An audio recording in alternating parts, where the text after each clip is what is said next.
Okay, welcome back to Math E102. Chris and I graded all the quizzes yesterday, and we're very pleased with the results. This wasn't the same quiz I gave last year, but I thought it was of the same difficulty, and the results were substantially better overall.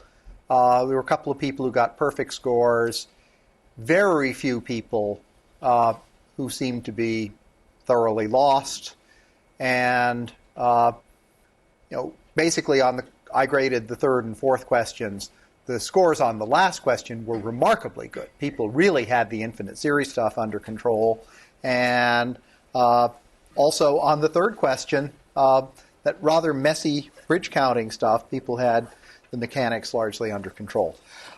For the handful of people who do need to take the repeat quiz, here's the deal. I'm going to send it to everyone who took the quiz and got 15.5 or less. If you got 16 or better, you couldn't possibly improve your score because the maximum possible score from the repeat quiz is 15. You are? Oh.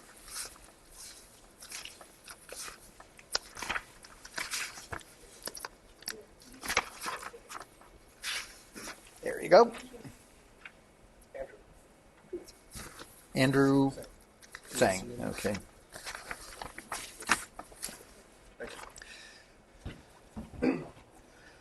So what I'm planning to do is this. Since I've announced it for Sunday, early Sunday morning, I will email a PDF file of the quiz to everyone who either took the first quiz and got less than 16, or who has notified me that in spite of not having taken the original quiz, they want to take the makeup. The quiz is going to be accompanied by a form that has to be signed by a witness. And this form says basically, I certify that so-and-so didn't spend more than 1 hour on the quiz, including time studying the PDF file online before printing it.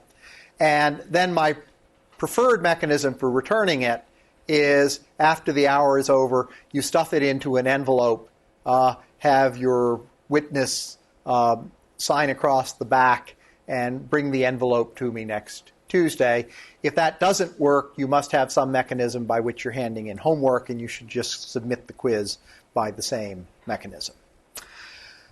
Okay, tonight is going to be devoted to difficult but highly entertaining problems in conditional probability.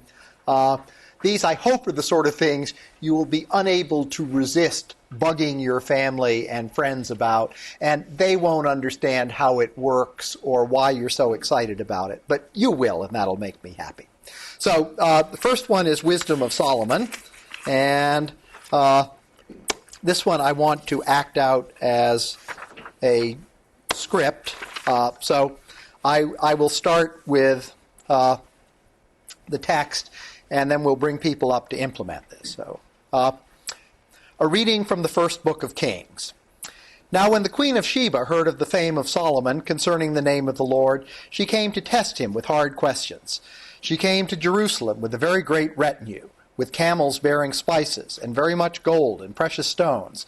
And when she came to Solomon, she told him all that was on her mind. And she said to Solomon, all these spices and gold and precious stones I will exchange for one true prophet.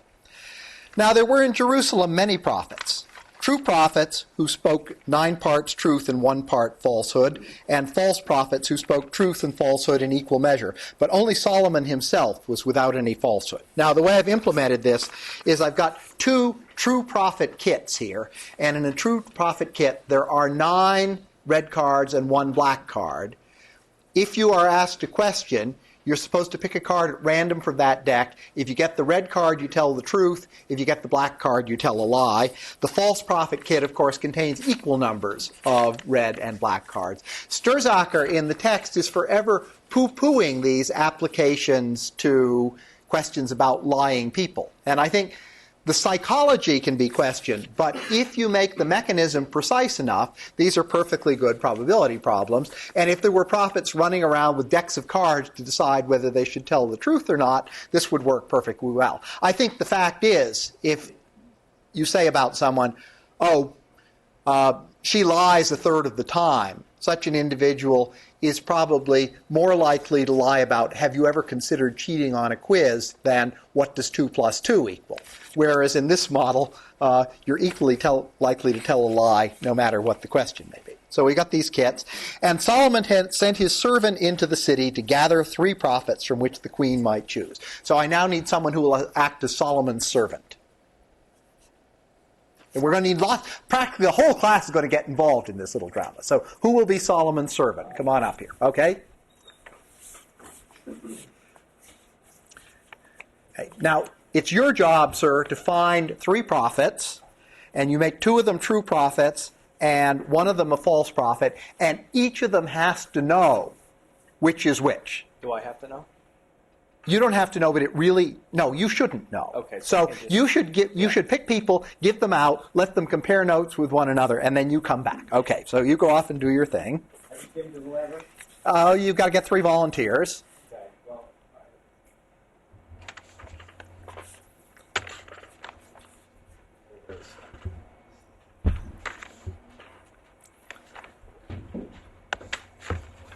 Okay, and we need someone to be the Queen of Sheba. This is sort of a bit part, but we might as well do the proper job of this.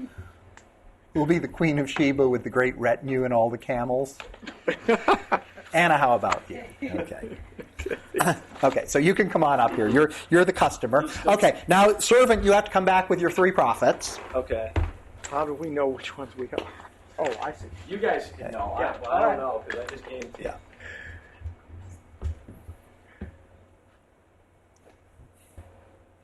That's supposed to be fun. Okay, verse 6. The servant returned with 3 prophets and said to Solomon, Said to Solomon, I cannot return. No, here. Okay, Master, 2 of these are true prophets, but 1 is a false prophet, and I have forgotten which. Now when the queen heard these words, she was dismayed and said to Solomon, I cannot return to my land, fearing that there is 1 chance in 3 that I have chosen a false prophet. 1 chance in 10 would be acceptable. Therefore, command your servant to find more true prophets before I make my choice. My servant is weary and deserves to rest, replied Solomon, but I will question one of the prophets to learn more about who is the true prophet. How can that be, Asked the queen. since any of these prophets might speak falsehood in response to your question? Solomon then addressed the first prophet. Excuse me, when you read, can you read into the microphone? Oh, okay. Up here? This one. Okay. Sorry. This one right here. If everybody can speak into that. Solomon then addressed the first prophet, saying, Is the second prophet a true prophet? The first prophet replied, saying, okay, now. This is slightly risky, of course, because I might not get the answer that's in the notes, but I can deal with either case. Okay. Okay. She is a true prophet. She is a true prophet, okay? Solomon took the second prophet by the hand, saying, I know that there remains 1 chance in 15 that you are a false prophet. Nonetheless, you are likely to bring credit to Jerusalem as you serve your new mistress. And King Solomon gave to the Queen of Sheba all that she desired, whatever she asked, besides what was given to her by the bounty of King Solomon. So she turned and went back to her own land with her servants. Okay, so you can sit down and I'll now analyze this.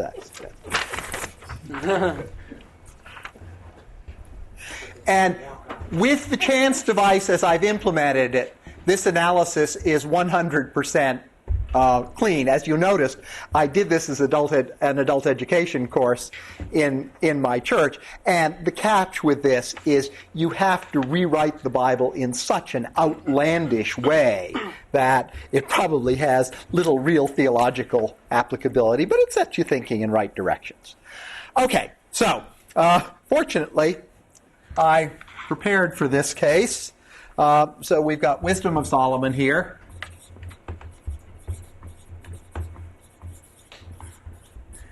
And the case I'll do first, I'm going to call case 2 because case 1 is in the notes, is that prophet 1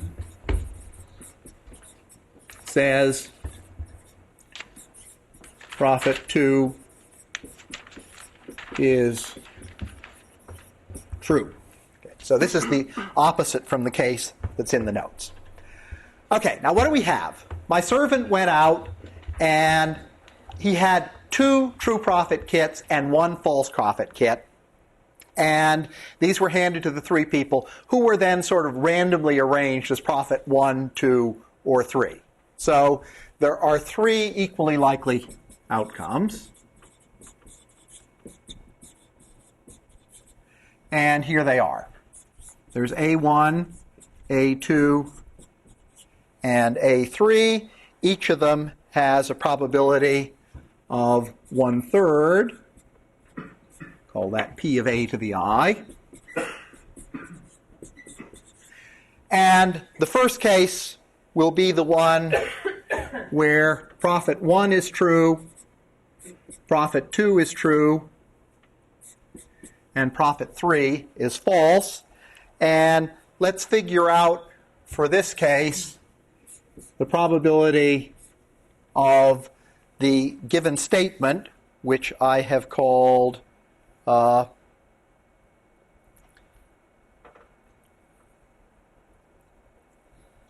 let me use exactly the same notation as in the notes.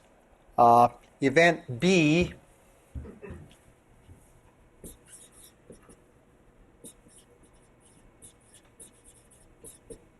is that prophet 2 is true, and event C is prophet 1 says prophet 2 is true. So is that case 2? This is all case 2. This is case 2 because I got the answer, yes, prophet 2 is true, whereas the one I wrote up in the notes was the opposite one. Okay, so in this case, true, true, false, what's the probability that prophet 1 will say that prophet 2 is true? Yes? Sorry, I missed. What is AI? AI are these 3 alternatives. The 3 alternatives are the false prophets in slot 3, in slot 2, and in slot 1, respectively. So see, these are the 3 equally likely outcomes. The secret of doing these problems is always to identify the right collection of equally likely outcomes. And here we know there are 2 true prophets and 1 false prophet because we saw my servant give out the kits, and they were scrambled randomly. So any one is equally likely to be prophet 1, prophet 2, and prophet 3. And now we can use the information because we know that prophet 1 tells the truth 9/10 of the time. Prophet 2 is a true prophet, and prophet 1 knows it. So what's the probability that he gives this answer? The conditional probability. 9/10. Everyone happy with that? And we can also, if we want, work out the probability of C intersect A sub I, which is 9/10 times 1/3. That is, 9/10 of the time, this will be the actual case, and in those 1/3 of the cases, we'll get the answer we heard 9/10 of the time. Okay, here's the second case. The second prophet is a false prophet, and prophet 1 ends up telling me a lie and saying, no, prophet 2 is in fact a true prophet. In this case, the queen's going to go home mighty unhappy. What's the conditional probability of that? 1/10, right? Because prophet number 1 is a true prophet. This will happen only if he pulled the one and only black card out of his deck of 10. So the conditional probability is 1/10.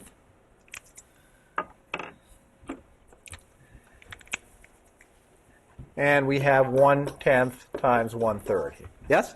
question. Is this is supposed to be following the notes in the outline? No, this is a different case. This is the other case. Okay. The note, I will do the case in the notes next, but that was a risk that I ran when I staged this live. I have to live with the answer I get. The interesting thing is Solomon can pick a true prophet with probability 14/15 in either case.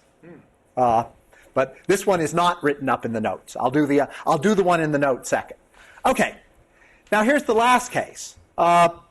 If prophet 1 had been the false prophet when Solomon asked the question, 50% chance of the truth, a 50% chance of the lie, what's the conditional probability in that case of getting the answer we heard? 1/2. Or 5/10. And so we have 5/10 times 1/3. Now, what's Solomon working out? This isn't the world's wisest man for nothing, folks. Solomon's shrewd enough to figure out that the conditional probability that matters is the conditional probability of B given C, right? I'm going to pick prophet number 2 and go out on a limb and say, this is almost certainly a true prophet, and the information I have to go on is that prophet number 1 said so. Okay? This is the probability of B intersect C over the probability of C, and that's really pretty easy to work out because, can someone give me a formula for B in terms of the A's?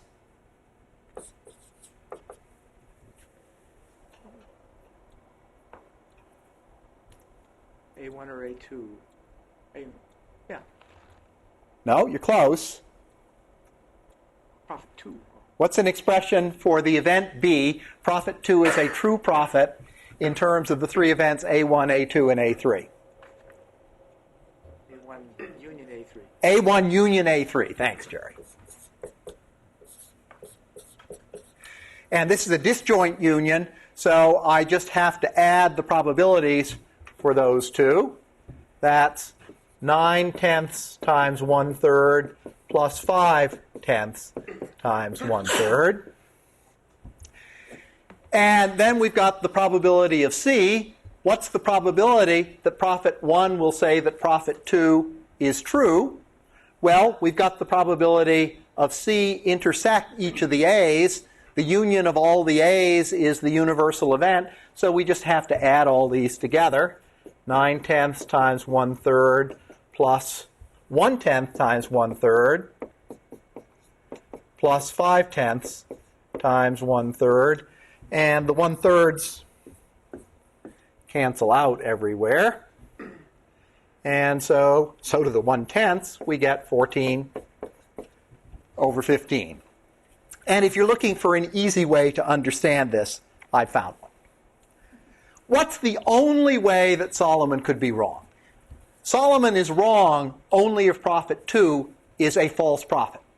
If prophet 2 is a false prophet, the guy who's giving me the answer has to be a true prophet telling me a lie about it, and he'll only do that 1 chance out of 10. So Solomon has a very high probability of being right. And I have to say, I learned a simpler version of this problem from one of my teaching fellows, and when I first heard this, I thought, there's no way you can get that much information out of one question. And finally, after about 15 minutes of scribbling, I realized there are 3 women of which 2 are honest women or something like that, but the honest women always tell the truth, which makes it simpler. And you can find an honest woman with probability 1 by asking the right question in that case. And I realized this problem I'd been given was a special case of a slightly more general situation, and I dreamed up this one. Okay.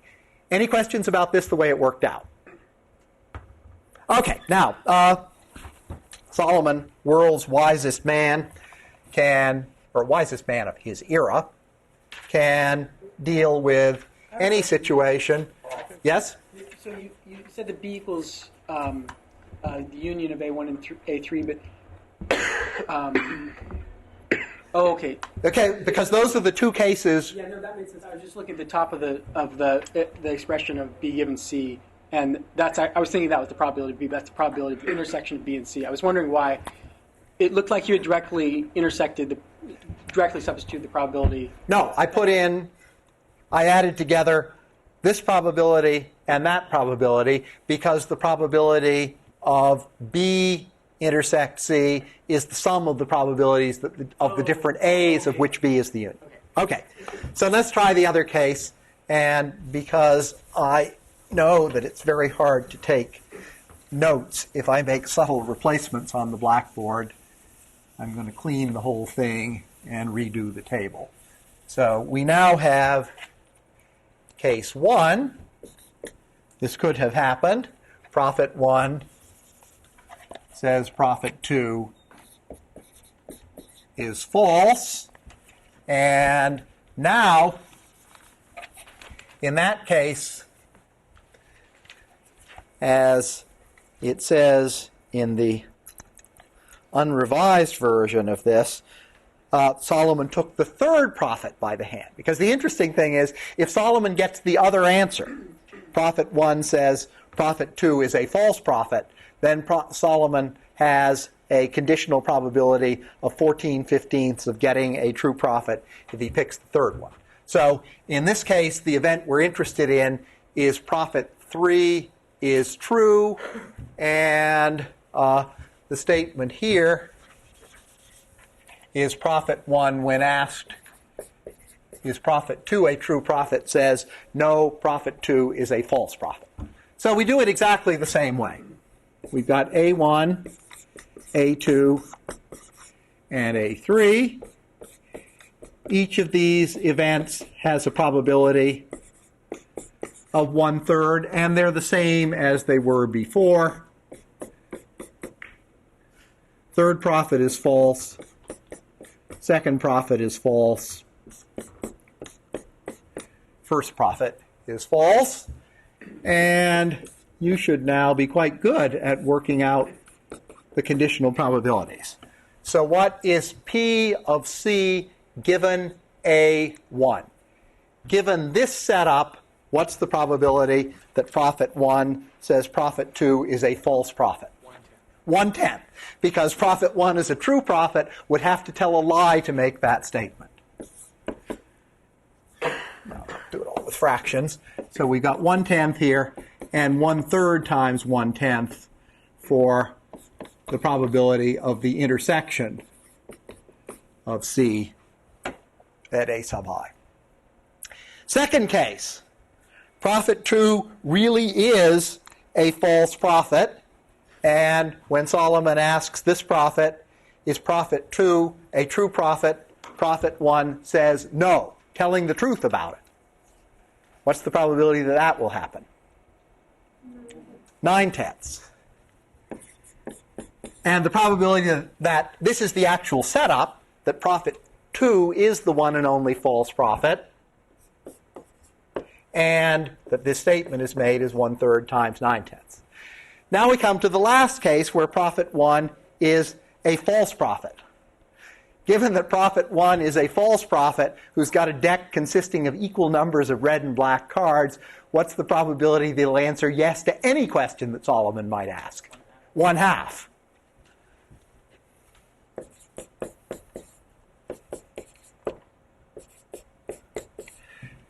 Now we've got to get our B again. B is that prophet 3 is true. And what is B in terms of the A's? A2 union A3. And now we can do the calculation just as before. The probability of B given C is, as always, the probability of B intersect C divided by the probability of C. Okay? B intersect C is the sum of these two. That's 1/3 times 9/10 plus 5/10. The probability of C is the sum of all three of these. 1/3 times 9/10 plus 5/10 plus 1/10. And you cancel out the 1/3, you cancel out the tenths, and you got 14/15 again. Yes? Just the way that you got the probability of C, you said that, so that's the union, that's the sum of the unions of C and A sub I? Yes, because if you want to look at it formally, the probability of C is the probability of C intersect the universal event, okay? And that's the probability of C intersect A1 union A2 union A3, which I can then expand into the sum of this and this and this. That is, basically, if you want to know the probability of a given event, this is going to be very important later in the class, which is why I'm giving you an unexpectedly long answer. You can take the union of that event with a collection of events, a disjoint collection of events whose union is the universal event, a disjoint partition, and add up all those individual probabilities.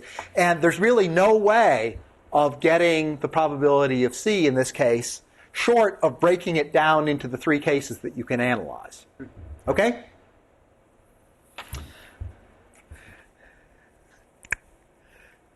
Any questions about this before I go on to the next one, which is even more bizarre?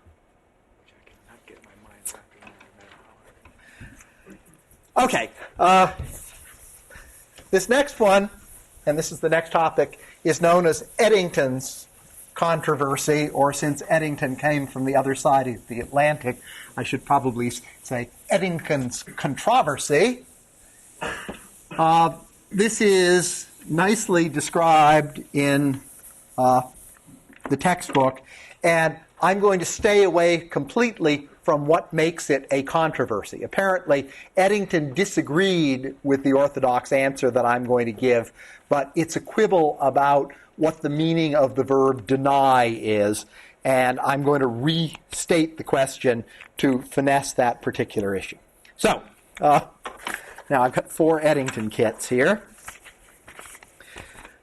So now I need 4 volunteers to be A, B, C, and D. Who'll be A? Don't open these yet. Who'll be C? Who'll be B? Who will be C?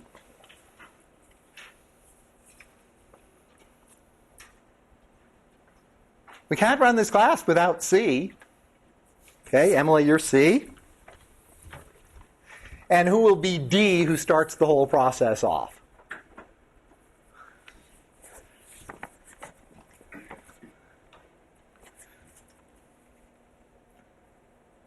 Oh, good.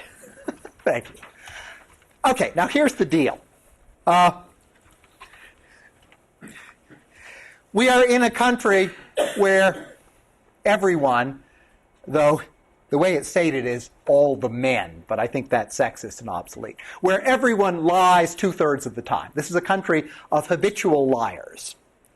And your first reaction when you hear that is that anything you take probably has precisely 1/3 chance of being true. Because if everyone tells the truth 1/3 of the time, then even if there's statements being made about statements, about statements, about statements, it seems reasonable that anything I hear has a 1/3 chance of being true.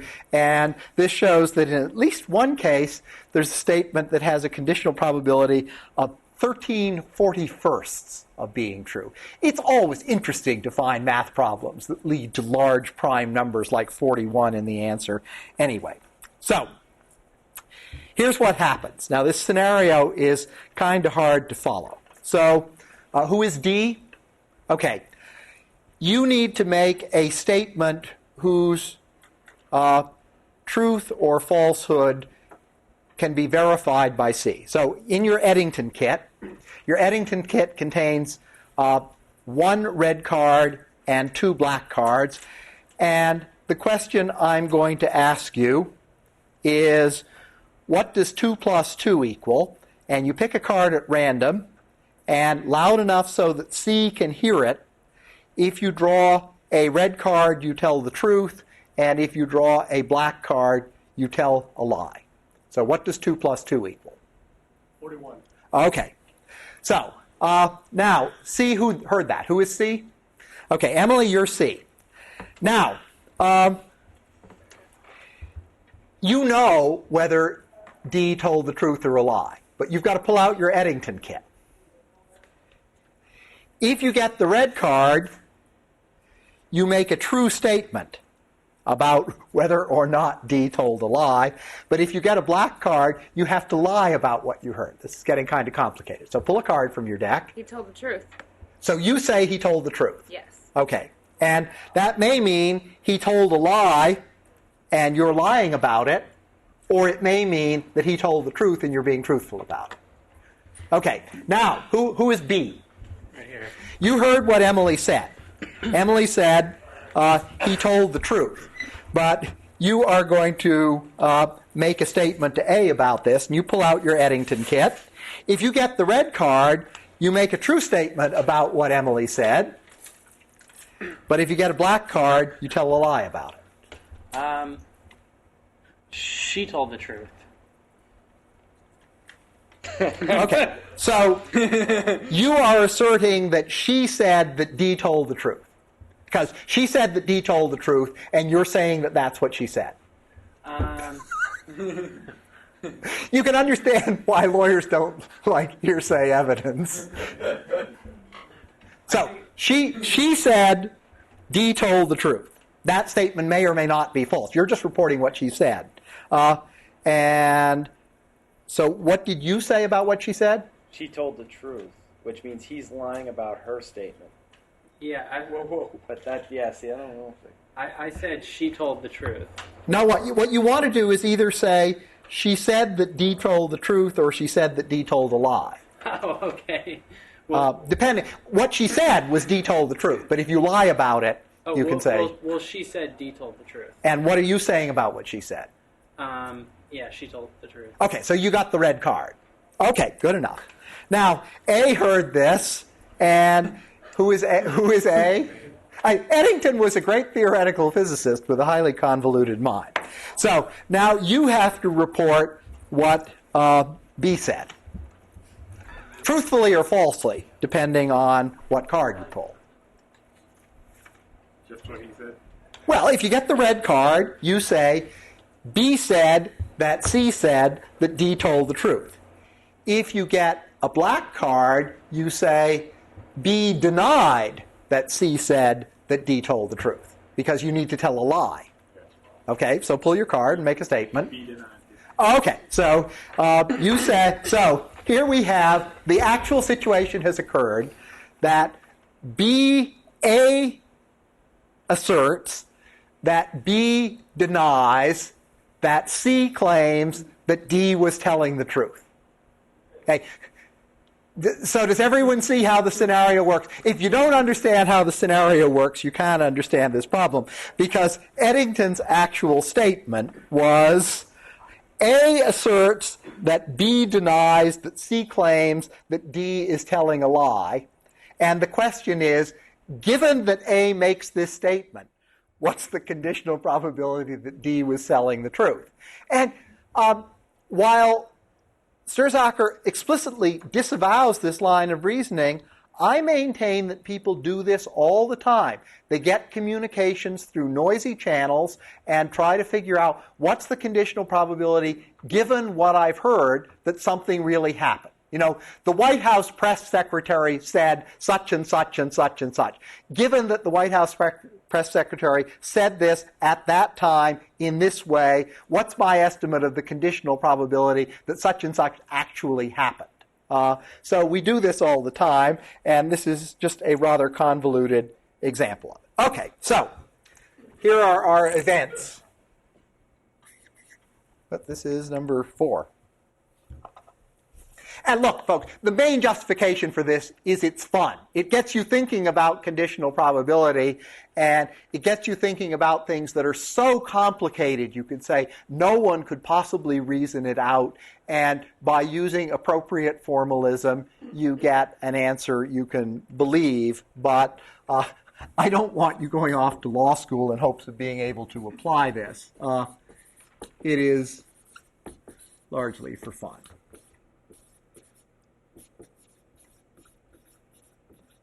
So here are our events. Events A, B, C, and D are respectively that individual is telling the truth.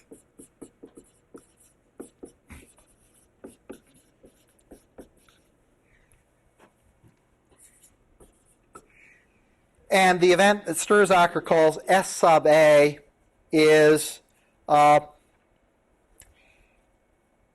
clean restatement of Eddington's far-fetched statement.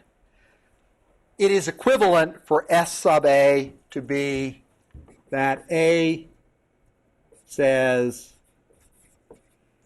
that B says that C says that D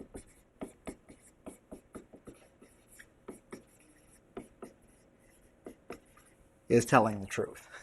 You could think about this on your own time, but it is generally believed that this statement is logically equivalent to Eddington's A asserts that B denies that C claims that D is telling a lie. Okay, what do we want? We want the conditional probability of D given S sub A. In other words, this fellow made some statement about the sum of 2 and 2. It went through 3 noisy channels, and what came out of the last noisy channel, channel A, was this statement, and we need to know the probability of D given S sub A. And this is, of course, the probability of D intersect S sub A divided by the probability of S sub A. And in order to put numbers into this, it is crucial to know that everyone tells the truth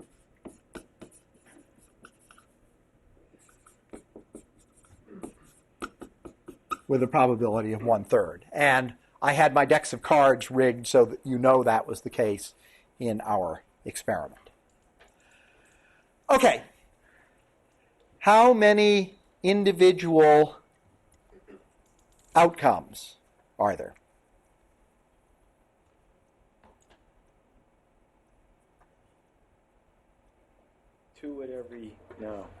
There are 2 at every level. So how many individual outcomes of this experiment are there? 2 to the 4th. 2 to the 4th, or 16.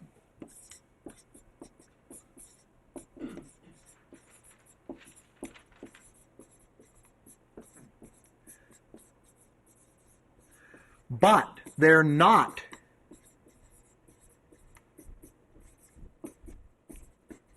equally likely.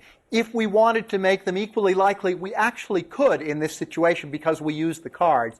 If we wanted equally likely individual outcomes, how many would we need? 81, 3 to the 4th power, because the 81 equally likely individual outcomes are D pulls card 1, C pulls card 1, B pulls card 1, A pulls card 1, and so on. But it's much simpler to say there are 16 individual outcomes, namely A, B, C, or D might separately each either be telling the truth or telling a lie. Okay? You just gave me 2 cards each. One tells a lie and one doesn't. Then it's 50%, and I think in that case the answer may turn out to be precisely 1/2, so it's a rather dull problem. Okay, so let's look at the different situations.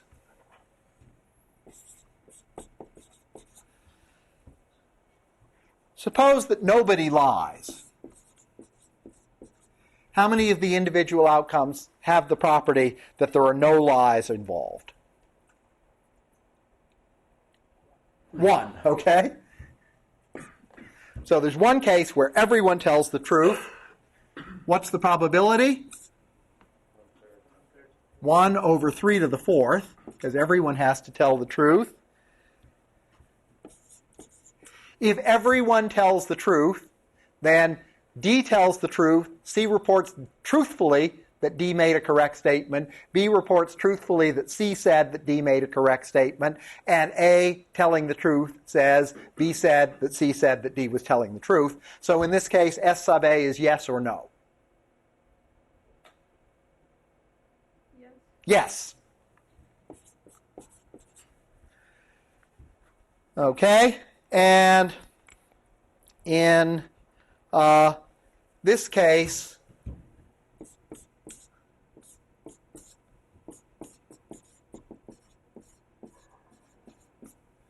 if everyone tells the truth, what's the probability that D in particular is telling the truth?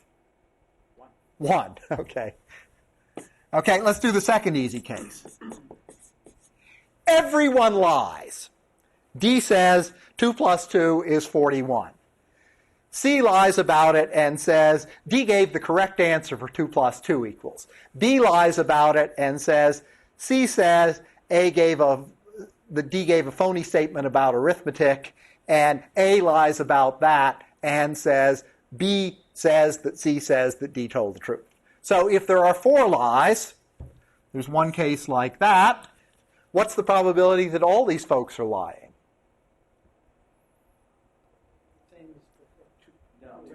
2/3 to the 4th power, because they all independently tell lies with a probability of 2/3. And in this case also, A makes this statement, and in this case, what's the probability that D was telling the truth? 0. What is yes? What are you saying for that? I'm saying that in each of these cases, we can figure out whether A will make the given statement.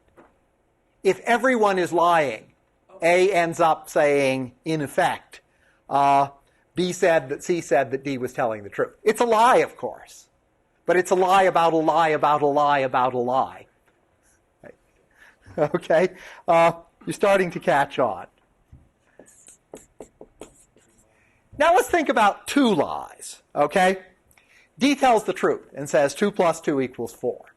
C reports truthfully D made a true statement about the sum of 2 plus 2, but B, who lies, says C said D was telling a lie, and then A lies about that and says B claims that C says that D was telling the truth. So that's a particular case where there are 2 lies, and A will make the given statement in that case also. And it turns out that in every case where there are 2 lies,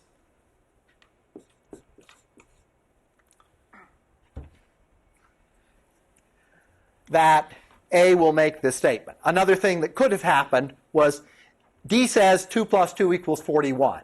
C lies about it and says D correctly stated the sum of 2 and 2, and then B repeats that correctly, and A repeats that correctly. And you can think this through on your own. But no matter where the 2 out of 4 lies occur, A will make the given statement. And that's the secret to understanding this same strange question. If there are an even number of lies, A makes the given statement. And if there are an odd number of lies,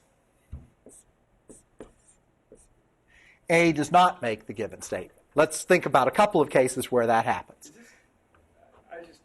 Seems to me if you use negative and positive, because you got a positive outcome and a negative, and you got an even number, that you get 2 negatives, make a positive and a positive, and fundamentally that's right, and if I were really good at symbolic logic, I could probably mystify you all by writing obscure symbols on the board to prove this. But I think it's it's probably simpler just to look at a couple of examples, and then you can think about other cases on your own. So if there's one lie, a simple case where there's one lie is D says 2 plus 2 equals 4.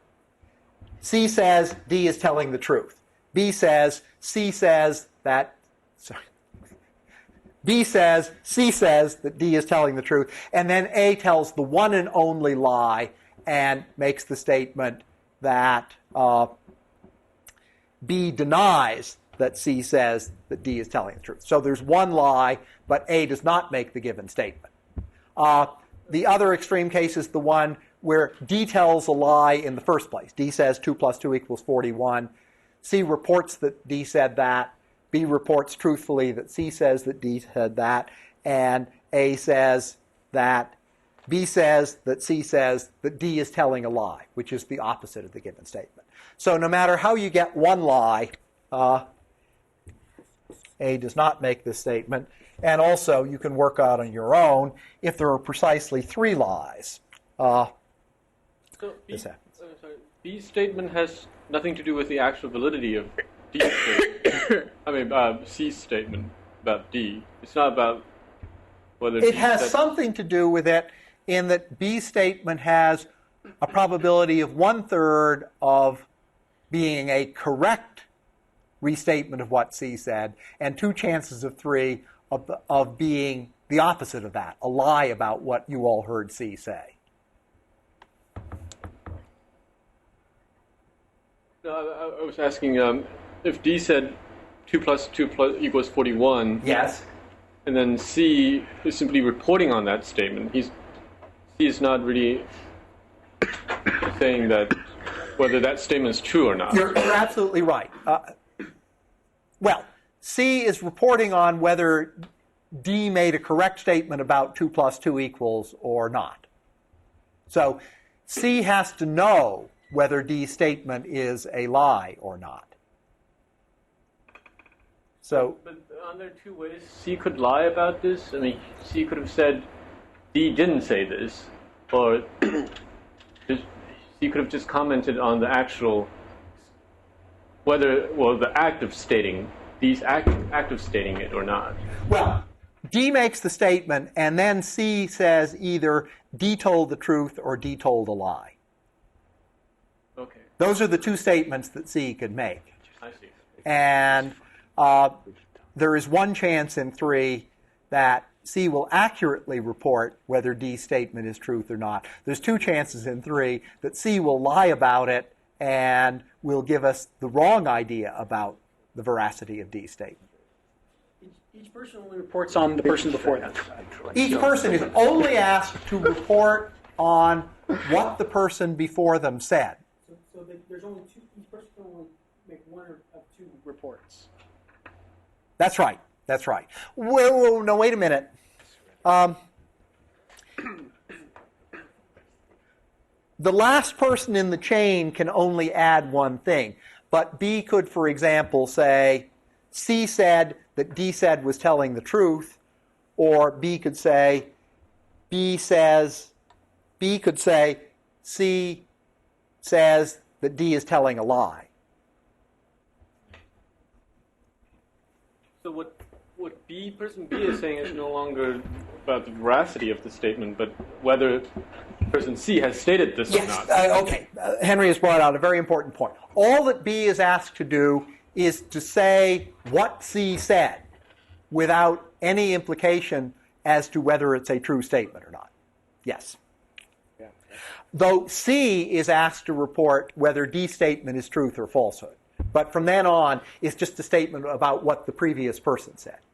And you must have played this party game, where you whisper some secret in the next person's ear, and by the time it's gone through 6 people, it has become totally changed from what it started out to be. So things kind of like this happen in real life. Okay, let's finish this off now.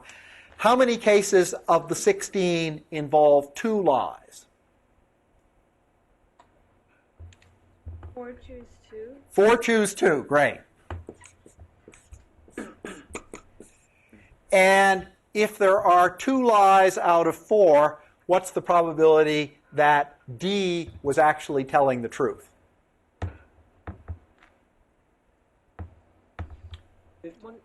2 of the 4 people are lying. It could be any pair. What's the probability that D's statement is the truth? 1/2.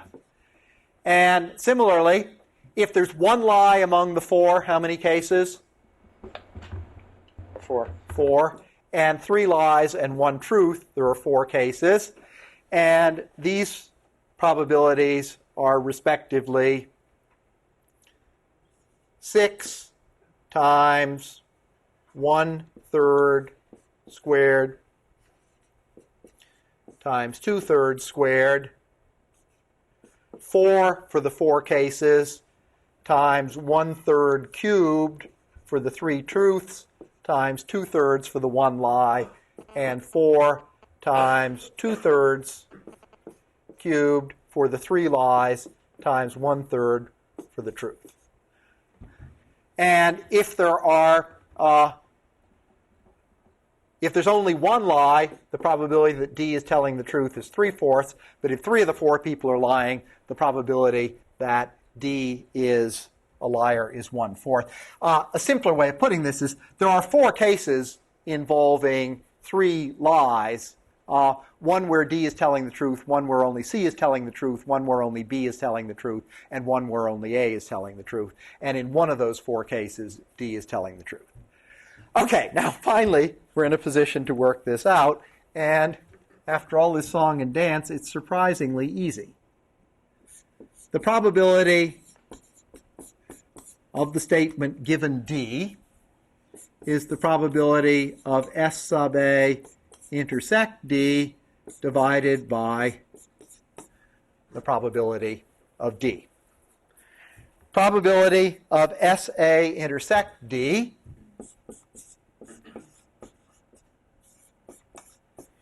which is the probability of the event that D tells the truth, and then A says something equivalent to B says that C says that D is telling the truth. Where are the 2 cases that that can happen?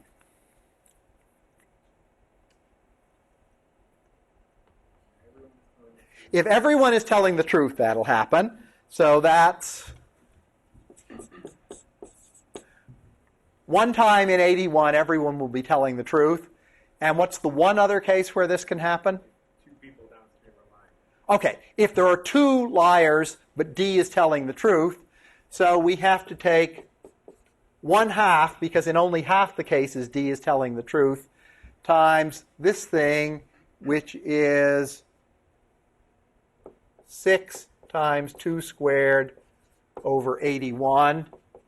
And that's 1 over 81 plus 12 over 81, which is 13 times 81. Another way of looking at this, if you really wanted to do this the hard way, you could lay out all 81 combinations of the cards that were in the 4 Eddington decks, and you would find that for precisely 13 ways of selecting the 4 cards, D would have got a red card and A would make the given statement. Okay, probability of D.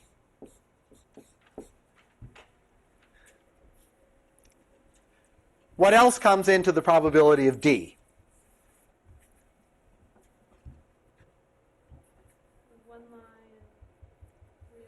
So we've got the 1 lie and 3 lies cases. So we've got 181, 1 over 81 plus 12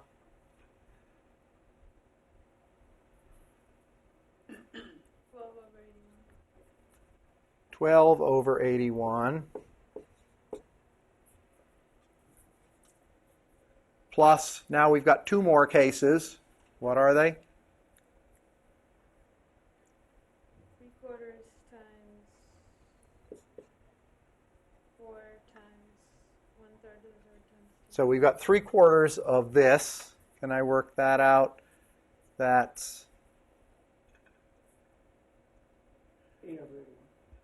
8 over 81 plus this last one, which is another 8 over 81, and that's wrong, so...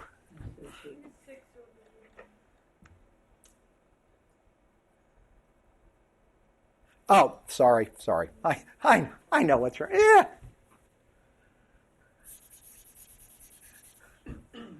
Stupid me.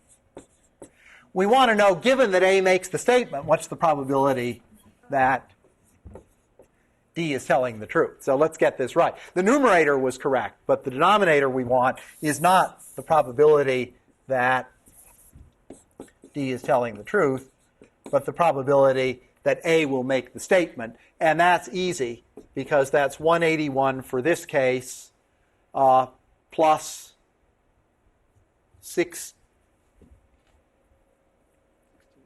16 over 81 for the second case, plus this one, which is a full 2481 for 41 over 81. That is, the probability in the denominator is just the probability that there are an even number of lies among the 4 people involved.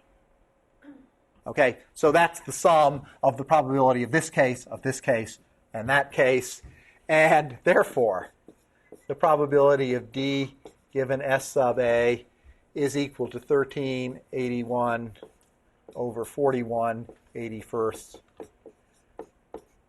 or 1341st, which is ever so slightly less than 1/3. Okay. That is the messiest problem of this genre that I know.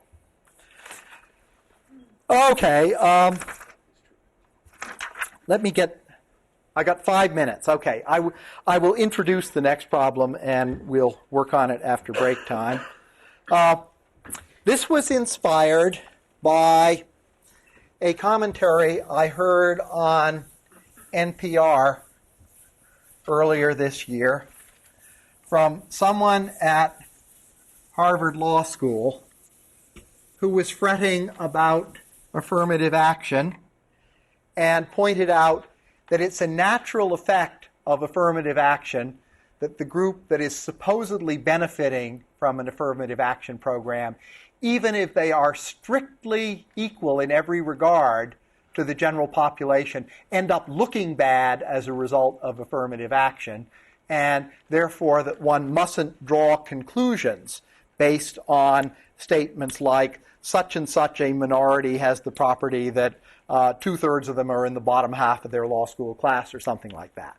So I was so impressed by this that I decided I would make up an example where 2 groups were manifestly equal, and that in order to make one group look bad, someone set up an affirmative action program.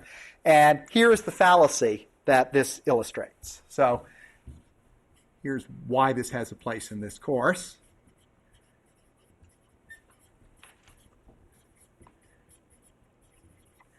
I made this statement earlier, and people have a gut feeling about it, and it's when people have a gut feeling about something but don't quite understand it correctly that you can fool them. So here is what people have a gut feeling for. You want to know the probability of some event, and you say that's the probability of that event given that case B1 occurs times the probability of B1 plus the probability of A given that B2 occurs times the probability of B2 plus and so on, plus finally the probability of A given that B sub n occurs times the probability of Bn. And this is true if the B sub I are a disjoint partition of the event space. That is, if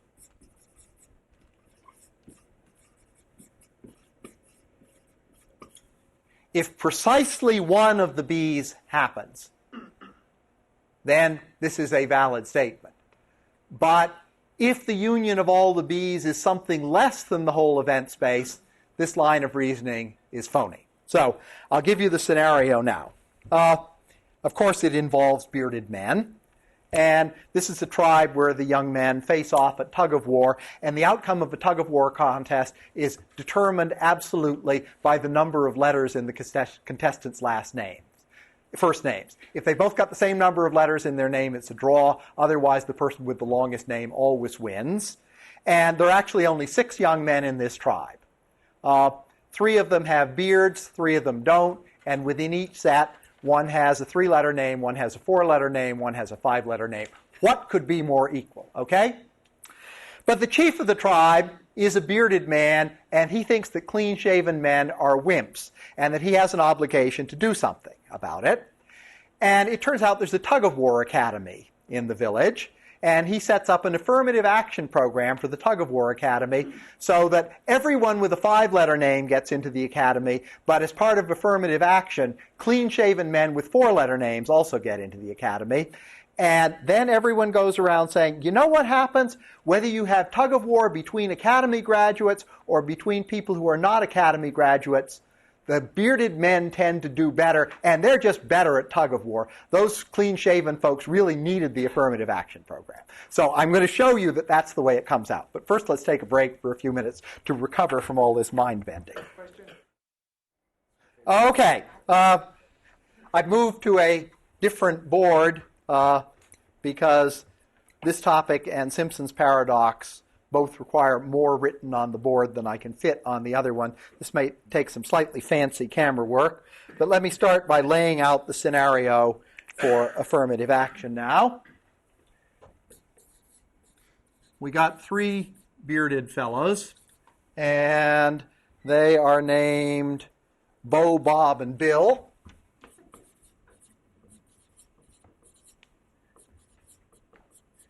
And then we've got 3 unbearded fellows. I will abbreviate clean-shaven. Those are Ed, Joe, and Will.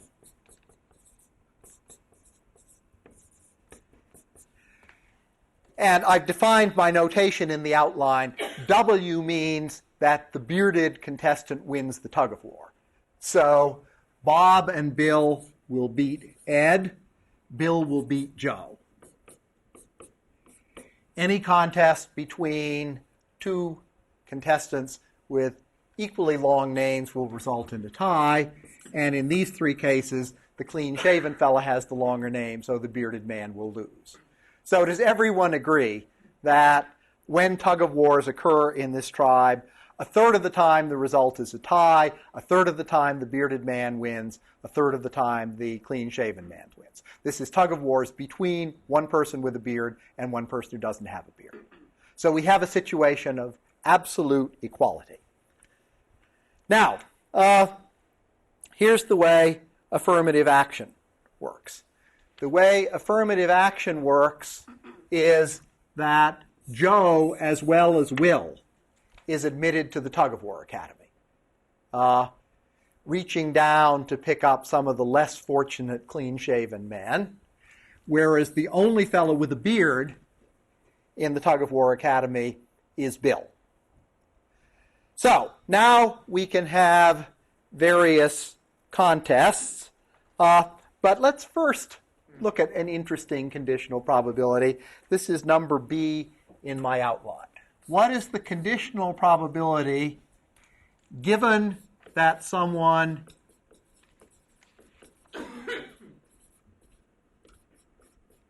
is in the bottom third of his class at the tug-of-war academy, that individual is clean-shaven? 100%, right? And that's the whole point of affirmative action. Okay, so now what we want to do is to define some events which most people will mistakenly conclude are a partition of this space. So I'm going to make this not a complete partition,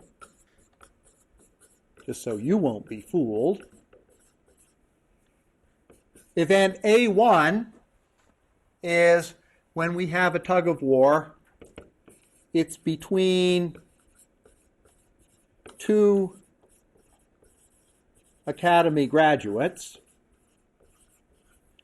and A2 is between 2 Academy non-graduates, and it becomes painfully obvious what's going on is if out of these 9 equally likely events, I identify the ones that constitute A1. There's A1, right? Bill, the only bearded person at the Tug of War Academy, faces off against either Joe or Will. And the other case is where Ed, the only clean-shaven man who's not at the Tug of War Academy, faces off against Bo or Bob. Now,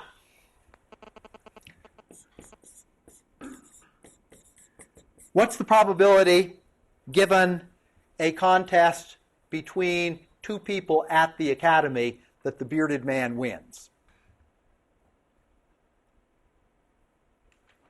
1/2. And what's the probability that the bearded man loses? Given 2 people who are not at the Academy, what's the probability that the bearded man wins? And the probability that the bearded man loses? None. Okay, so here we have 2 strictly equal groups. We set up a thoroughly conventional affirmative action program, and everyone says, or everyone with a beard said, I told you so. Just read the tribal sports page. You read about contests at the Academy, and the bearded men win half the time, and the clean-shaven folks never win. And if you look at the folks who weren't good enough to get into the Academy, the same thing happens. The only people who ever win are the bearded ones. And so we've looked at the Academy case, we've looked at the non-Academy case. Bearded men are just plain better at tug of war, which is manifestly false because we know everything is equal. Okay, what's the fallacy? What else do we need to put in to get a complete partition? Yeah, Owen? You need to have the people at the Academy competing with the people who are not at the Academy to show that, you know, there are more non-bearded people at the Academy. Yes, that's right. So, Owen's got it exactly right. Let's identify A3 here. This is a contest between a bearded person at the Academy and a non-bearded person at the Academy and a bearded person who's not at the Academy, which if contestants are chosen each with probability 1/3, this is actually the most likely thing to happen. And then there's this little case here. Now, A1, A2, A3, and A4 form a complete partition. So we can now state correctly, this is true, the probability that the bearded man wins is the probability that the bearded man wins in case A1 multiplied by the probability of case A1, which if all pairings are equally likely will be 2 out of 9, plus the probability of a win in case A2 times the probability of case A2, which is 2 out of 9, plus the probability of a win in case A3 times the probability of case A3, which is 4 out of 9, and then we add on the probability of a win given case A4 times the probability of case A4, which is 1 in 9. Now this is looking pretty good. This is 1/2 times 2/9 plus 1/2 times, whoops, that was 2/9, not 2/3, times 2/9 plus, what's the probability that the bearded man wins in case A3? 0. Plus the probability of a win in case A4, which is 1 times 1/9. That's a ninth plus a ninth plus a ninth, which is a third. And we knew the bearded man overall will win half the time. So if you have a complete partition, everything works. Let's just check for the probability that the bearded man will lose. What's the probability that the bearded man loses in case A1? 0. In case A2? In case A3? 3 out of 4. And that case happens 4/9 of the time. And in case A4, it's 0. And 3/4 times 4/9 is 1/3. So as long as you have a complete partition, everything comes out right. But next time you hear statements being made about affirmative action programs and their consequences, do bear this in mind, because I think a lot of what goes on with affirmative action is related to this phenomenon that people look at the union of this and this and don't realize they haven't partitioned the whole space. And the sad fact is that, if we attribute malice to the chieftain here, if you have two strictly equal groups and you want to create the appearance that one of them is inferior, the simplest way to do it is to set up a conventional affirmative action program. On the homework is a very interesting question. What happens if the academy actually works? So in the homework problem, the academy is successful. Every graduate gets to add one more letter to his last name. And it turns out that in spite of the fact that the academy is a success and benefits twice as many clean-shaven men as bearded men, if you look at A1 and A2, it still looks as though the bearded folks are better at tug-of-war. Yes? I lost you at the definitions of A3 and A4. A3 and A4 are, A4 is the case where you have a bearded academy person against a clean-shaven non-academy person. And case A3 is you have a non-bearded academy person versus a bearded non-academy person. Again, the last one. The last one is you have Joe or Will, who are the clean-shaven fellows at the academy, competing against Bo or Bob, who are the bearded men who didn't make it into the academy. Okay? Yeah. Now, I'm going to skip over genealogical inference. This is a question based on an actual family occurrence. I'll tell you how it arose, and then you can study it for yourself. My wife edits the Journal of the Rhode Island Genealogical Society and spends a lot of time doing research into Rhode Island colonial history. And one of her current projects is to republish the 1774, I think, census of Rhode Island. Turns out this was published in the 19th century, but the person who transcribed it figured blacks, Indians, who cares about them, listed all the white people and just listed numerical totals for the minorities. So my wife is busily republishing this town by town with all the minorities properly identified, and she's become busy trying to identify as many as she can of the minorities who lived in Warwick, Rhode Island at the time of this census, and has done a pretty good job of it. And she uses a curious bit of inference. I didn't know this until I saw her list of names, but it turns out, at least in colonial Rhode Island, slaves were frequently given classical names like Caesar and Pompey and Cicero. And so she had someone who was named Samson somewhat or other. And she said, I don't know anything about Samson or so, but Samson, that's a real classical name. This was probably a slave, and I'm going to make a guess that this is a minority person. Well, a week later, she discovered that Samson was a family name, and this was actually a son of a long-standing Rhode Island family and no minority at all. But I said, Cherry, you're using Bayesian inference. You're using conditional probability. That's really good. She said, I didn't know I was doing that. But what she was doing was she was saying, basically, as a result of her knowledge of colonial Rhode Island, she's in a good position to estimate the conditional probability given that X was a slave rather than a free person, that X would have been given a classical name.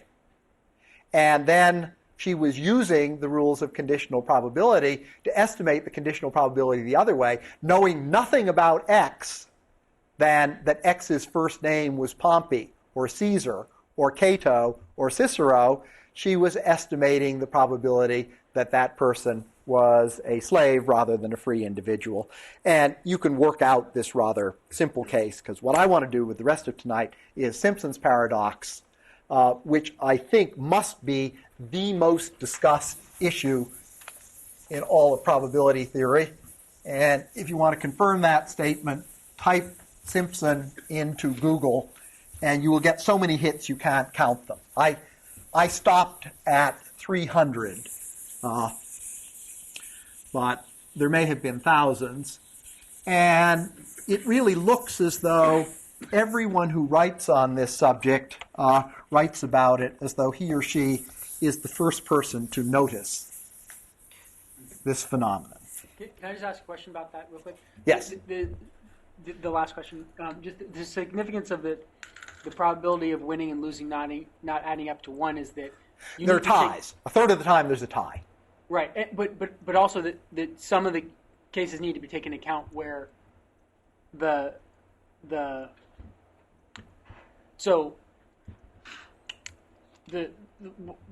don't the probability of winning and losing add up to 1?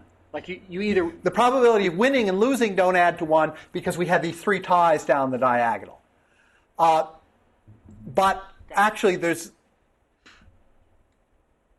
If one applied the formula correctly with an incomplete partition, you're absolutely right. The sum of wins, losses, and ties would not add up to 1, and you'd know that something was wrong. And what people say, without thinking about it, is tug-of-wars between academy graduates and non-academy graduates roughly equal because half the people in the tribe go to the academy. And noting those two probabilities are equal. They don't say they each have a probability of 2/9, which is correct. They say, yeah, those are probably about equally likely, and we'll average together the conditional probabilities.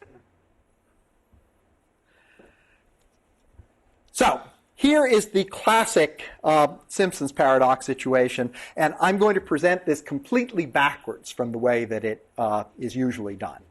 I'm going to present this as, here is how to apply your knowledge of probability to do fraudulent marketing. So this is a highly remunerative skill that you can be learning from this course. And here's the scenario. You're in the marketing department of a drug company, which is probably these days bigger than the research department of the drug company. You have a drug that you're trying to sell into a competitive market, and I want to identify right off the bat the 3 events that are involved in every Simpson's paradox setup. So I'm going to set up the raw data over here, and we may have to pan back to this. So there are always 3 events in a Simpson's paradox thing. And you're going to be asked to invent one of these yourself on the homework and write a marketing paragraph about it. So event A is the success event, and in the classic scenario, it's the drug works, it's successful, and it cures someone. As an alternative scenario, you might be the agent for a baseball player, and success is your player goes to bat and actually gets a hit. Okay. Event B is what I'm going to call the my product event. That is, my drug, rather than the competitor's drug, was used. And event C, this is what makes this interesting, is the test group event.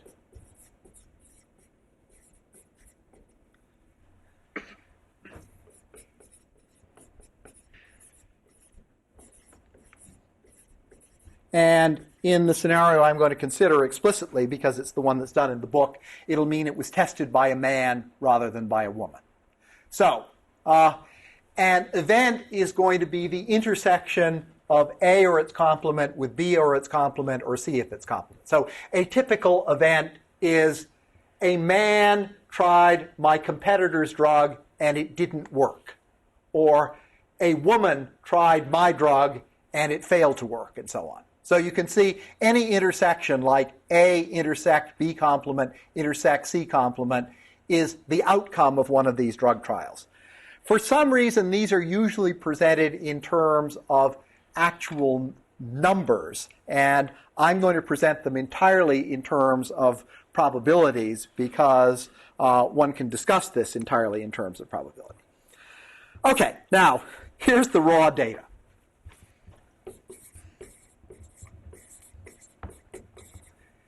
We've got a lousy product, and our competitor's product is apparently in every way superior, but our stockholders want us to show that our product is better. Now, it's in the nature of this sort of drug. This general class of drugs works very badly on men and very well on women. So,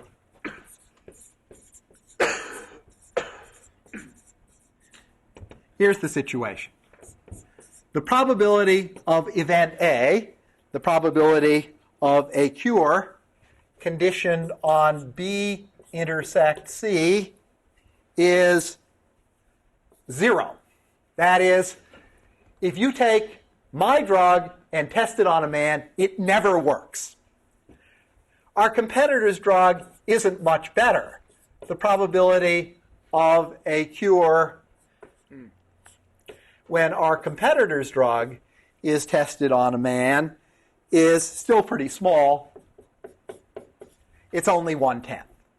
But for a man, if a man asks, which of these drugs should I use, the honest answer has to be, you better try our competitor's drug. That has a small chance of our working, whereas ours has 0 probability of success.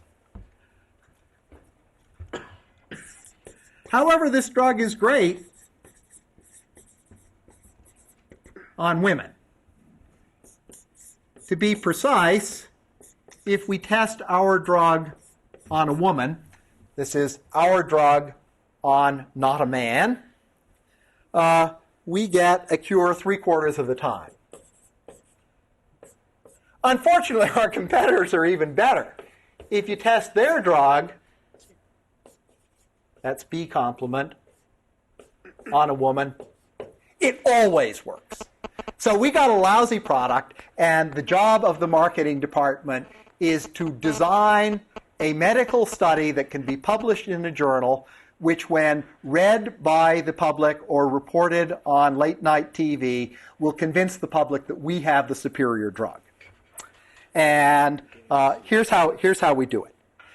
Clearly, what we want to do is to arrange that in the study, there's a very high probability that the person who chooses to test our drug is a woman, while there's a very high conditional probability that someone who tests the competitor's drug is a man.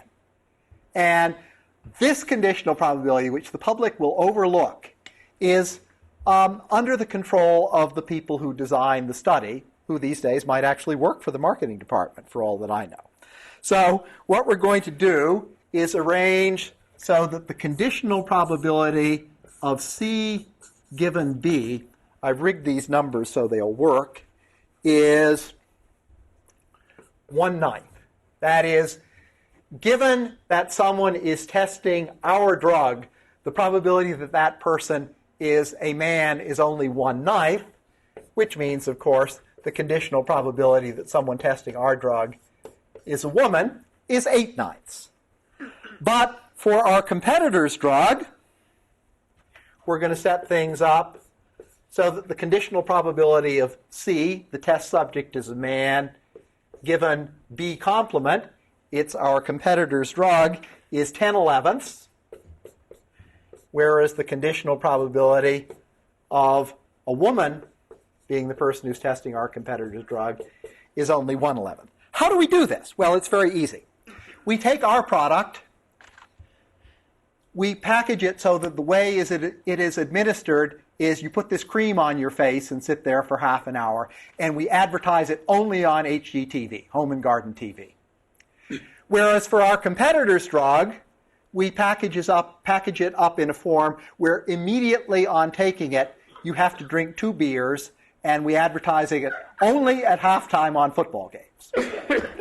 And then we just let the data roll in and report them. So, okay, let's work some of these things out now. Clearly,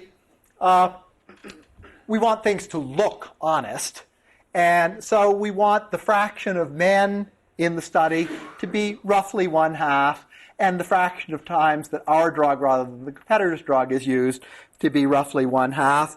And what I'm going to do to make that happen is I'm going to choose the probability of event B to be 9/20. That is, we will use our product 45% of the time and the competitor's product 55% of the time. Now, the rest, this is so simple when you understand it. The rest is just an exercise in working out conditional probabilities, and you can help me with it. So we have the probability of success conditioned on the 4 possible combinations of B and C. And to get the overall probability of success on A, we just need to know the probability of these 4 cases, don't we? So let's work these out. The probability of C intersect B. The probability of C intersect B is the probability of C conditioned on B times the probability of B. The probability of C conditioned on B is what? 1/9. 1/9. And the probability of B is 9/10. And it's 9/20.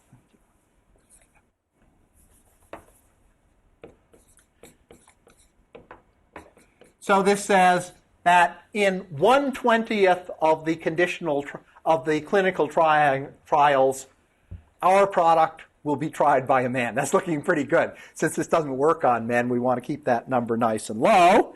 The probability of C complement intersect B, the probability that in a given trial a woman will be using our drug, is the conditional probability of C complement intersect B times P of B, and that's 8/9 times 9/20, which is 0.4. Okay, so there's the 45% of the time that our drug is used. In only 5% of the trials, it's being used by a man. In the other 40% of the trials, it's being used by a woman. Let's work out the others. The probability of C intersect B complement, which means our competitor's drug is being tested by a man, is the conditional probability of C given B complement times the probability of B complement. This probability was set up over here to be 10/11 because remember, this is being peddled to men, and so the probability that the person who chooses to use it as a man is this nice high 10/11. And 55% of the time, our competitor's drug is being used in the test, so that gives us precisely 1/2. And finally, the probability of C complement intersect B complement. That is the probability that in one trial of a drug, the competitor's drug is being used and the person it's being used on is a woman, is the probability of C complement intersect B complement times the probability of B complement, which is 1/11 times 11/20, which is 1/20. So this is 0.5, and this is 0.05. And you take these 4 things, and they sum to 1.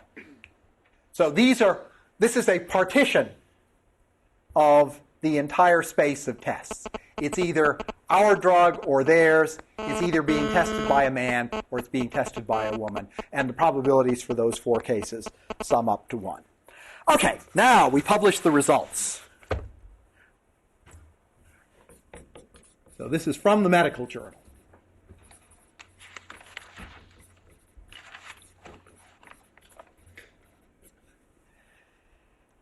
And the way this sort of thing is usually broken down in the medical journal is they try to be fairly scrupulous about this.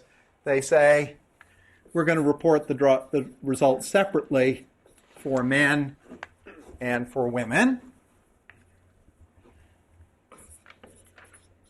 And we've got ours, which is B, and theirs, which is B complement.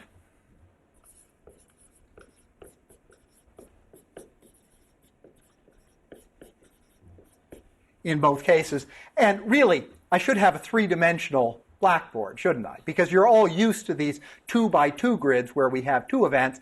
Now we have a 2x2x2 situation, but because we can't put this one in front of the other one, we have to put them side by side. But really, we're trying to present 8 different intersections here because we want to report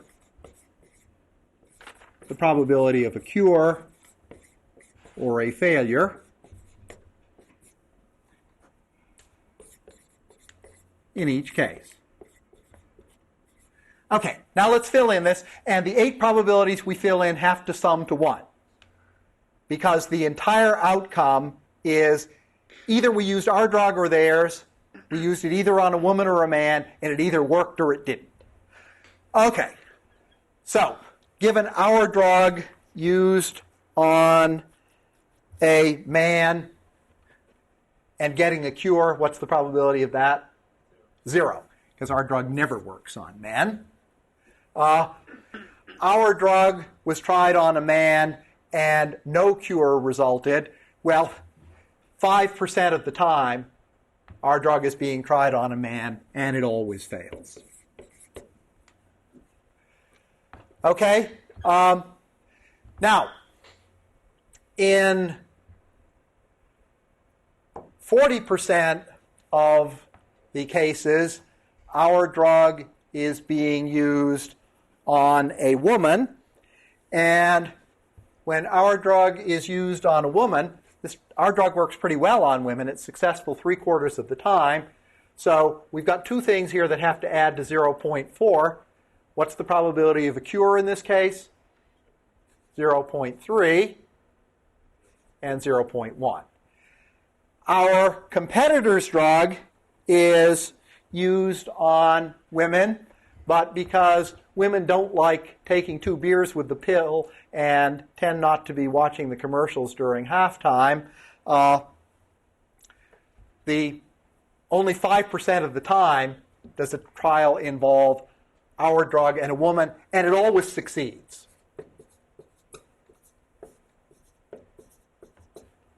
And finally, we have one last set of cases.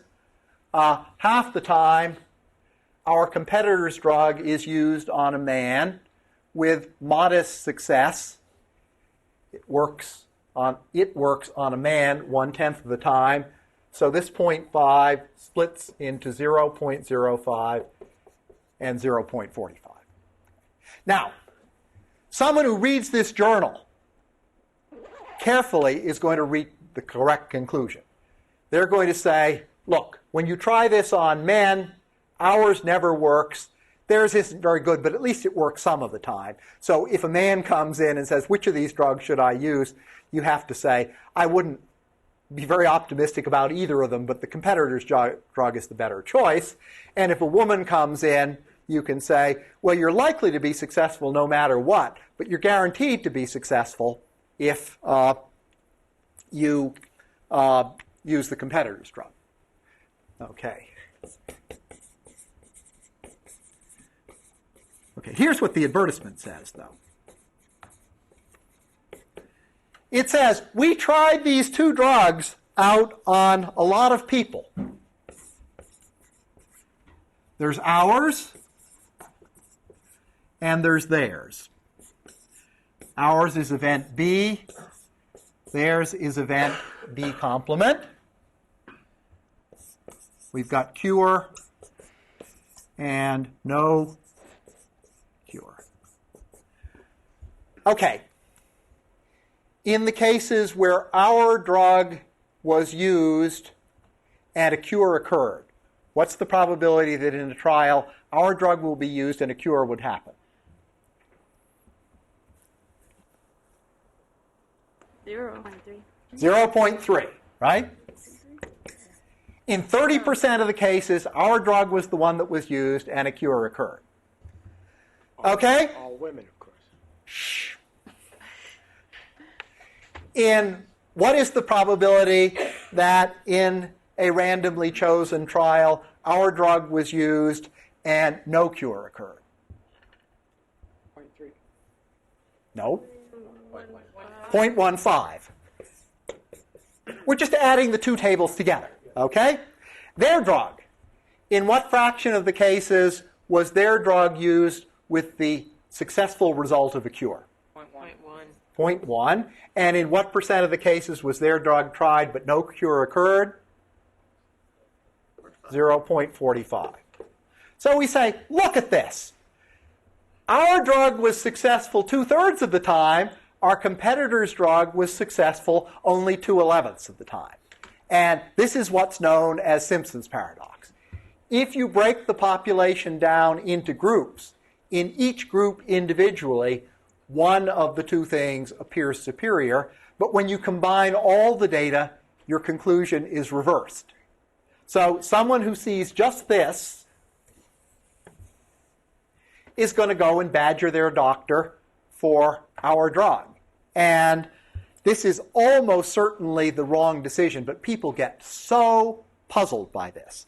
Now, I've got to tell you a little bit of the history of Simpson's paradox. This is from a book I use in a different course that Sturzacher is a co-author of, and it's related to Stigler's law of eponymy. So before we go into this, would someone be kind enough to invent a sentence that correctly uses the word eponymous, which is the familiar form of this?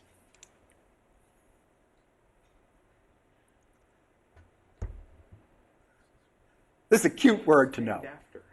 Yeah, it's named after. So, for example, the Budapest String Quartet played a concert last night in its eponymous city, meaning they played in Budapest. Okay. So, eponymy refers to being named after. And what Stigler's law of eponymy states, basically, is every important discovery is named after someone who, however, did not actually invent it. And it turns out that this paradox had been identified long before Simpson came along, and there was someone named Yule who had written about it 50 years earlier, but somehow it's got named after Simpson. And that's an example of Stigler's law of eponymy, and now that you're aware of this, you will keep encountering things that are named after someone who was not their discoverer. For example, Gregory's series in calculus is named after Gregory. This was actually known in India 100 years earlier. But the funny thing is Stigler's law of eponymy is an example of itself, because Sturzacher found a statement of this same principle that predates Stigler by 60 years. Okay, so this is named after Simpson, but it's been around for quite a while. And it's really fun once you understand it to read all the papers on the internet, because only about 10% of them really get it right or really get it explained well. Okay, so now I'm going to slide over here. We may have to pan back to look at the raw data, but here is what's missing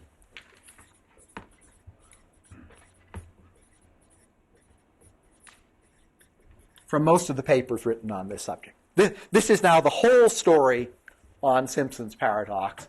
And as with most things that are mistakenly called paradoxes, this is not a true paradox.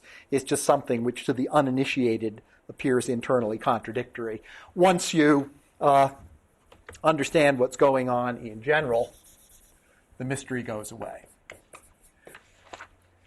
So people are interested in the probability of A given B, which means if I use your drug, what's the probability of a cure?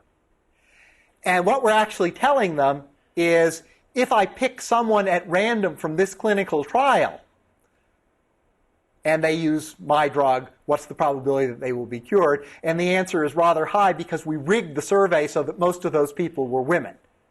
Okay, that's the marketer's art built into this. But we can come up with a nice, simple formula for this. This is, of course, the probability of A intersect B over the probability of B. And now what I want to do is write this out in such a way that I can factor a probability of B out from the numerator and cancel it against the one in the denominator, and we'll get a formula that explains the whole thing. So far, we haven't made any mention of men and women, right? Men and women form a partition of the event space. So I can say this is the probability of A intersect B intersect C plus the probability of A intersect B intersect C complement. That's just saying the probability that someone uses our drug and is cured is the sum of the probability that a man uses our drug and is cured, and the probability that it's a woman who uses our drug and she is cured. We've still got P of B in the denominator. Okay, I'm going to keep working on the numerator. Now, this is the interesting one. B intersect C is an event, isn't it? It's a fancy name for an event, but it's just an event. And therefore, it's perfectly legal to write this as the probability of A conditioned on the occurrence of the event B intersect C times the probability of B intersect C. This and this are the same by the definition of conditional probability. And similarly, this one can be written as the probability of A conditioned on B intersect C complement times the probability of B intersect C complement, and we still got this pesky P of B sitting around in the denominator. And the nice thing about this is the raw facts about the behavior of this drug are contained in the probabilities like this. The really medically important thing is what's the probability that it will work if it's our drug and a man who's testing it, if it's the competitor's drug and a woman who's testing it, and so on. So now we've got the raw data that really matter isolated, and we're almost done. Probability of A conditioned on the event B intersect C. Now I have to write this so that there's a P of B factored out. So here's my P of B. C conditioned on B. And what has to go here? C conditioned on B. C conditioned on B. And that's where the marketer comes in, because it was the marketing department who said, arrange things so that when our drug is tried, there is a small probability that it's a man. The dishonest design of the test study, as I proposed it, was supposed to influence this probability and keep it nice and small. And similarly, for the next one, we've got the probability of A conditioned on the event B intersect C complement, the probability that our drug produces a cure when it is tested by a woman, and that's times the probability of C complement conditioned on B times P of B divided by P of B, and the P of B cancels out. So we now have a formula that applies to this, and as I said, you won't find this in most of the papers on the internet. The conditional probability of a successful trial, given that our drug was used, is simply the probability of cure, given that our drug was used on a man, times the probability, given that our drug was the one being used, that it was a man taking it, plus a corresponding term for women. The probability of A conditioned on B intersect C complement times P of C complement given B. Let's put some numbers in and see how this works. Okay, for our drug, what's the probability of a cure given that a man takes our drug? 0. 0. Given that our drug is being used, what's the conditional probability that the person who's taking it is a man? 1/9. 1/9, right? All over here. Okay. This is your occasional man who likes to use FaceStream and watches a lot of HGTV. Okay? What is the conditional probability that when it's our drug and a woman who's taking it, that a cure occurs? It's 3/4. And what's the conditional probability, given that it's our drug that's being tested, that the person who's taking it is a woman? 8/9. And so we've got 3/4 times 8/9, which is 2/3, exactly as advertised. And if you think about this, you say, yeah, I see exactly what's happening. You've arranged things so that when your drug is being tried, it's the women for whom it works well who are trying it, whereas for the competitor's drug, now use this to finish it off. For the competitor's drug, we've got the probability of a cure given that our competitor's drug is being used is, well, what's the conditional probability of a cure when our competitor's drug is used on a man?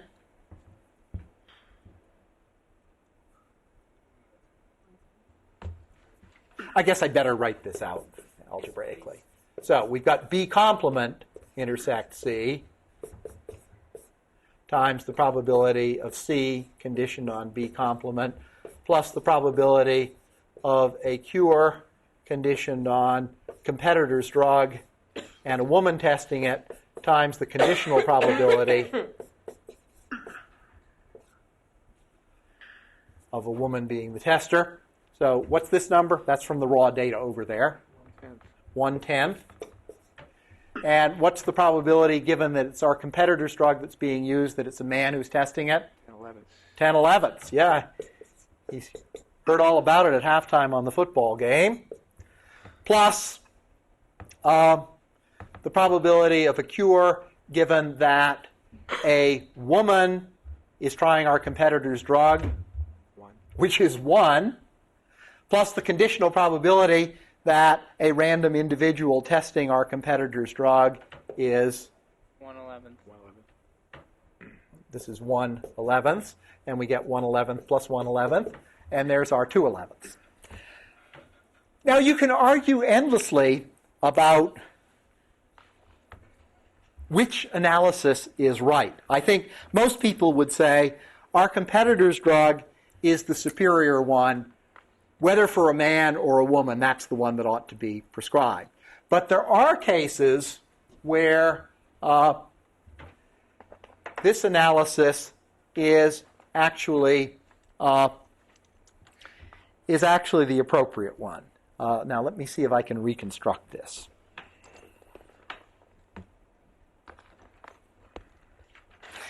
You're in an internet chat room, and someone says, oh, I'm so interested to hear that your nephew works for Blanc Drug Company. I tried their drug recently, and you immediately start thinking, and the probability that you were cured is 2/3. Right? Because if someone you've never met before, this is an internet chat room, so you don't have a clue whether it's a man or a woman, if all they say is, I tried your drug recently, the odds are overwhelming that you're chatting with a woman. And you are correct in guessing that more likely than not, that individual was cured. Whereas if someone you meet in a chat room said, I'm interested that you sold your stock in Blog's drug company. You know, I tried their drug last month and it didn't do me a bit of good. You say, no surprise, it only had 2 chances in 11 of working because the way it's marketed, you're almost certainly male rather than female. So there are real-world scenarios where this analysis is valid and real-world scenarios where this analysis is valid. Now, your homework assignment is a much more creative one than some of the straightforward problems have been. Your job is to rig up a different Simpson's paradox scenario, just as another example of how you could do this. The scenario could be you are an agent representing one baseball player and your rival agent is representing a different baseball player. Success event is the player who's up at bat, either your player or your rival's player, gets a hit, and the test group is batting against lefties or batting against righties. Now, we could imagine a league where all the left-handed pitchers are terrible and all the right-handed pitchers are great. Your guy could be worse against lefties and worse against righties, but if you can rig things so that he's platooned and only bats against left-handers, he's going to have a higher batting average, isn't he? And furthermore, while he may be the inferior player overall, if he's going to be fitted into a complete platoon system, he might actually be the better choice as a result of that. So it's your job to think of a complete scenario, to invent a set of probabilities and work it all out and make a table like this and then write a little marketing blurb that shows that your inferior product appears to be the superior one in terms of conditional probability. And who knows, maybe you get hired by a big-time marketing firm on the basis of your skill in doing this sort of thing. But at least you won't be fooled by it anymore.